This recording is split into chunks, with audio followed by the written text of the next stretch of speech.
Imagine waking up in a world where no one forces you into chains, because you've already volunteered to wear them. This is not a dystopian future. This is now, and Aldous Huxley warned us about it long before it became reality. In Brave New World, he didn't describe a society ruled by pain or oppression. He described a world drowned in pleasure, where control didn't come from fear, but from comfort. It sounds good at first. Who wouldn't want endless entertainment, sex, distraction, and ease? But Huxley saw through the illusion. He understood something brutal. When pleasure becomes the goal of life, freedom dies quietly. Today, you don't need to be locked in a cage. You carry the cage in your pocket. You scroll through it. You crave the dopamine hit every few seconds. Likes, porn, games, fast food, binge watching, hyperspeed content. This is not freedom. This is slavery, camouflaged. And here's the dark twist. You think you're choosing it, but you're not. You're being engineered to want it. Every platform, every algorithm, every advertisement is designed to override your self-control, to rewire your brain so that you confuse stimulation with fulfillment. The more you chase pleasure, the less capacity you have for discipline. The more you consume, the less you create. And so, you rot. Not because someone is beating you down, but because you've been numbed into compliance. You're not a citizen anymore. You're a user, a consumer, a data point. And as long as you're entertained, you won't ask questions. You won't rebel. You won't wake up. You'll scroll until death feels like a formality. This is the new form of slavery, not built with whips and chains, but with notifications and endless novelty. It's why you can't focus anymore, why silence feels uncomfortable, why you're always reaching for something, anything to distract you. Because the silence would reveal the truth. You're not in control. You've outsourced your will. You've traded meaning for momentary escape. And here's what Huxley feared more than anything: that people would come to love their servitude, not resent it, but cling to it. Do you? Do you love the very system that's dissolving your soul? Because that's the final step in this modern slavery, when the prisoner defends the prison, when he mocks anyone who tries to escape, when he calls numbness happiness and chains choice. You are not meant to be a creature of endless comfort. You are meant to strive, to sacrifice, to pursue something real, not just what feels good in the moment. But as long as you mistake pleasure for freedom, you'll keep dancing in your cage, smiling, while everything inside you dies. Think about that. Comfort is the new god, and weakness is its most loyal disciple. We live in a world that no longer celebrates strength. It protects you from struggle. It rescues you from discomfort. It tells you, take it easy. You deserve it. Don't push yourself too hard. And while you're busy relaxing, the system grows stronger, not to support you, but to own you. You see, weakness has become a business model. The more fragile you are, the more you rely on pills, therapy, dopamine, digital distractions, and emotional validation. The more addicted you are, the more money you generate. And the more disconnected from discipline, control, and delayed gratification you become, the easier you are to manage. They reward your weakness by making your cage feel like a spa. Comfort food, comfort shows, comfort apps, comfort lies. But here's the truth no one wants to say out loud. The more comfort you're given, the less capacity you have to face life. You begin to fear challenge. You avoid resistance. You soften. And when a man softens for too long, he breaks. Our ancestors fought through storms, hunger, blood, and war. They built civilizations with their bare hands. They worked, they bled, they suffered, but they knew who they were. Today, a man can live 30 years without ever facing a real trial, because now the pain is filtered out, the struggle is outsourced, and the hard truth, you've been traded for convenience. Huxley warned us about this. In his world, there were no prisons, only pleasure domes. No guns, only distractions. No dictators, only indulgence. It's brilliant, really. If you keep a man just entertained enough, just fed enough, just safe enough, he won't rebel, he won't lead, he won't even think. He'll scroll, he'll snack, he'll sleep, and when he feels something's wrong deep inside, he'll just turn the volume up until the voice of his soul disappears. Make no mistake, the system rewards the weak because the strong are dangerous. A strong man doesn't need the system. He can walk away, he can build his own, he can say no.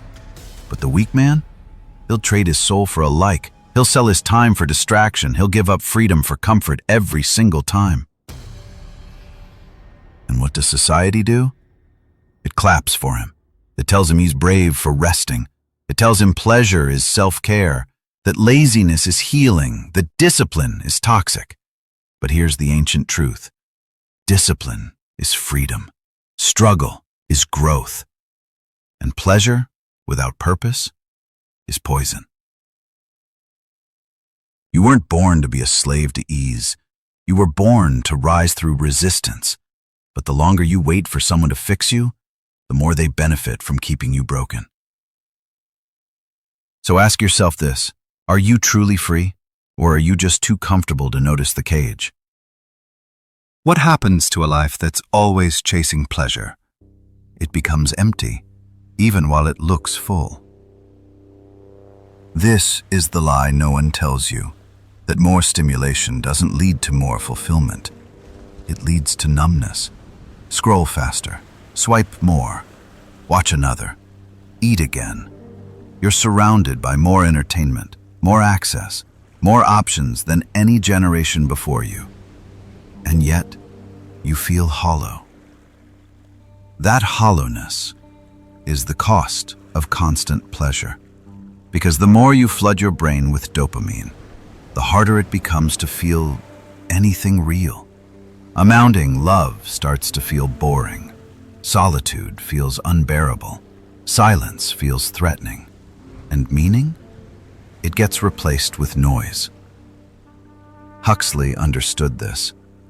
He saw a future where people wouldn't be oppressed by tyrants, but by their own shallow desires. He wrote of a society where books were banned not by force, but because no one wanted to read, where truth didn't need to be hidden, because no one cared to look. They were too busy laughing, consuming, feeling good, and dying inside. You can see it now. People used to talk. Now they text three-word replies. People used to create. Now they consume endlessly. People used to fight for something bigger than themselves. Now they live for their next little high. We're not deep anymore. We're distracted. And that's the slow, quiet death of the human soul. Do you know why you feel unfulfilled, even after hours of entertainment? Because pleasure without meaning leaves no residue. It doesn't change you. It doesn't challenge you. It doesn't build you. It just passes through you and leaves you emptier than before. And yet, you keep chasing it because it's easier than facing the truth, that meaning requires sacrifice, that depth demands discomfort, that purpose isn't found in what's easy, but in what's earned.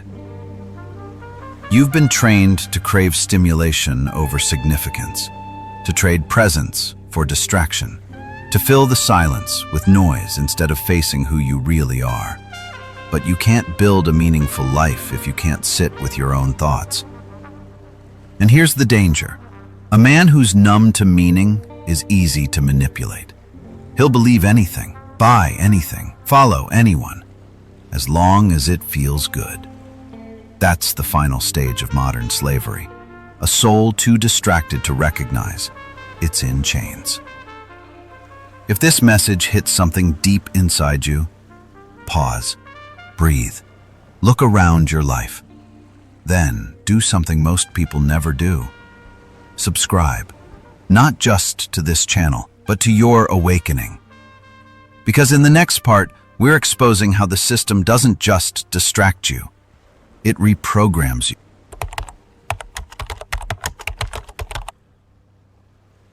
You think you're making choices, but most of your thoughts aren't even yours. They were installed, not by force, but by repetition, by reward, by design. Modern slavery doesn't need chains when it can reprogram your desires. And that's exactly what's happening.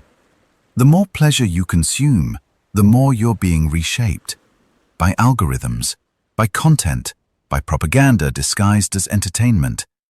You didn't decide what you crave. It was fed to you, until it became part of you. Huxley saw this decades before the internet. He feared a society where people wouldn't need to be told what to believe, because their beliefs would be gently injected through distraction. No loud dictators, just soft manipulation. No forceful censorship, just an endless stream of junk that buries truth in noise. You become what you repeatedly watch, what you scroll, what you listen to, what you fantasize about. Your mind is not fixed, it's programmable. And the pleasure system is the perfect tool for reprogramming you without resistance. Because pleasure lowers your defenses. When you're laughing, aroused, distracted, or overstimulated, you're not thinking critically, you're just absorbing. That's how they change your values, your goals, even your identity. They reward obedience with dopamine. They punish silence with loneliness. They push messages until they become truth. And soon, you're no longer you. You're a reflection of what the system wants you to be. A consumer, a follower, a puppet who thinks he's free. You've been taught to think rebellion is loud, shouting, screaming, marching. But today, the real rebellion is silence, stillness, self-control. Because when you disconnect from the feed, when you stop chasing constant stimulation, you remember yourself. You remember what it means to choose, not just react. You remember what it feels like to be human, not programmed. But here's the uncomfortable truth. If you're not actively reprogramming yourself, the system is doing it for you. Every time you escape into endless content, every time you chase another hit of dopamine, you're not just wasting time. You're rewriting your brain, and not in your favor. This is how modern slavery works. You don't fight it, you become it. But you can wake up. You can unplug. You can reclaim your focus, your attention, your power. It starts by choosing what you consume, and more importantly, what you stop consuming. And if you've made it this far, that means a part of you is already waking up. So subscribe. Join the few who are choosing awareness over addiction. Because in the next part, we're going into the core of the trap. How your pursuit of pleasure has stolen your masculinity. The modern world doesn't want you to be a man. It wants you soft, entertained, obedient. Because a strong man is dangerous, not violent, aware, not chaotic, focused, not cruel, disciplined. And you can't control a man like that. But you can control a man who's addicted to pleasure. That's why everything around you is engineered to seduce your lower nature. Fast food, porn, hypersexual content, social media dopamine loops, endless digital comfort. They don't just distract you, they weaken you. When a man is fed constant pleasure, he loses his edge.